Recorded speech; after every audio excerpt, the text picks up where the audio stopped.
Welcome to TRN Podcast, episode 164. Great to be here. Today we're talking about something pretty significant brewing in Germany. Potential changes to the Working Time Act, the Arbeitszeitgesetz. Yeah, and what this could mean for the classic 8-hour workday. It's all come to a head around the discussions on May Day, May 1st, 2025. Exactly. And if you're someone who likes to get up to speed quickly and really understand important shifts, well, this conversation is definitely for you. We're essentially looking at a potential major change in German labor law. Right.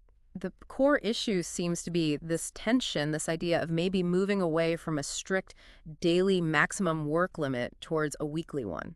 And what that means for, both employees and businesses. It's a big deal. So maybe let's start with the current situation. What's the law right now? Okay, so the current Arbeitszeitgesetz is pretty clear. Normally, daily working hours shouldn't go over 8 hours. Okay, 8 hours standard. Yeah, though there are exceptions allowing up to 10 hours, but those are, exceptions. And this rule has been around for a while, hasn't it? A very long while. Since 1918, believe it or not. It's a cornerstone of German labor law. Wow. Okay, so what are the proposed changes then? We're hearing about the likely incoming coalition, the union, and SPD. That's right.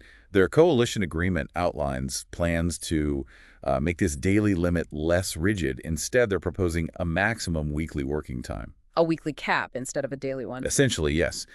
But, and this is important, they say existing safety standards and rules about rest periods are meant to be kept in place. Okay, but that's where the controversy really kicks in, isn't it? Because Frank Wernicke, the head of the Verdi union, he sounded a major alarm. He really has. He's strongly opposing these plans. He actually warned that this could lead to situations where 13 hours of work straight become legally possible. The 13 hours, that's quite a jump from the standard 8 or even the exceptional 10. It is. And he didn't mince words. He warned of massive pressure and an unbearable burden on employees if these plans go through. He basically called it an attack on the social welfare state and worker protections, right? All under the guise of cutting bureaucracy. Exactly that. He sees it as fundamentally undermining worker rights, potentially allowing for really excessive work demands disguised as flexibility. What do you make of that warning? Is that level of concern justified? Well, Wernicke's hitting on a key anxiety. If you only have a weekly cap, what stops an employer from demanding, say, 3 extremely long days back-to-back within that week? Even if the weekly total averages out. Precisely. The intensity of work on those long days is the concern. How do you ensure those existing rest period rules are practically enforced when someone's just worked 12 or 13 hours? That's a fair point. He also mentions specific sectors he thinks would be hit hardest. Yes, he pointed to retail, parcel delivery, logistics, and also the care sector. Sectors already known for being pretty tough, often with staffing issues. Absolutely. These are areas often dealing with high pressure and sometimes staff shortages already. The fear is that this flexibility just becomes a way to stretch the existing workforce thinner, leading to burnout. So Wernicke's argument is really rooted in protecting workers in potentially vulnerable, high-stress jobs from being pushed too far. That seems to be the core of it, yes. Protecting against overload. And Wernicke also pushed back against the idea that Germans aren't working enough, didn't he? He brought up overtime. He did. It's a really interesting counterpoint. He cited figures suggesting around 600 million hours of accumulated overtime. 600 million. Yeah, hours that employees have worked but apparently can't even take off as time owed because the workload is just too high. So the argument isn't that people need more hours, but that the current workload is already unsustainable for many. That's his point. It challenges the narrative that flexibility is needed because people aren't working enough hours overall. The problem might be workload management and staffing, not the clock itself. And it's not just Verdi raising concerns. The SPD's own youth wing, the Jusos, they're critical too. Correct. The Jusos have also voiced criticism of these working time reform plans. Which shows there isn't even consensus within one of the potential governing parties. That's telling.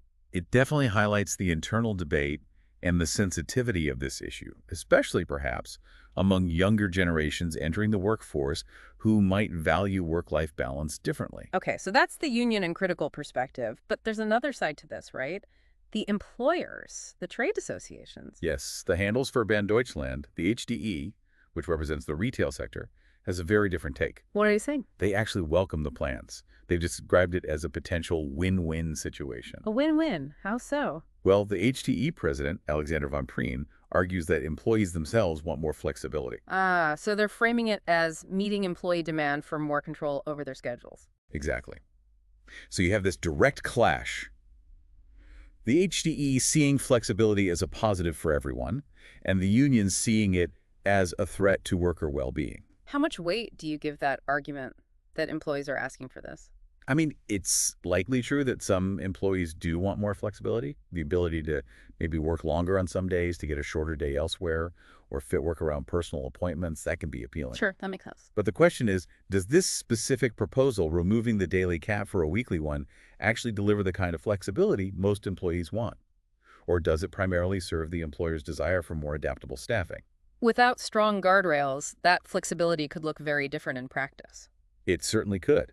You'd need very clear rules and, importantly, enforcement to make sure it benefits both sides. Yeah. Not just becomes a tool for demanding longer, more intense shifts. There was another perspective mentioned from the Bertelsmann Foundation, an expert named Michaela Herman. Yes, Michaela Herman, a labor market expert there. She brought up a different angle, focusing specifically on the plan to make overtime pay tax-free. Tax-free overtime, how does that fit into the working time debate? Well, her concern is about the potential social impact, particularly on gender roles. Gender roles, how? Her argument is that making overtime pay tax-free could disproportionately incentivize men to work even more paid hours. Because statistically, men still tend to earn more per hour in many fields, so tax-free overtime is a bigger financial boost for them. Okay, I think I see where this is going. Meanwhile, women who still shoulder a larger share of unpaid care work for children, for relatives, might not be able to take advantage of that tax-free overtime as easily. Their time is already squeezed. So it could unintentionally reinforce traditional patterns. Men working longer paid hours, women handling more unpaid care. That's the concern Herman raises.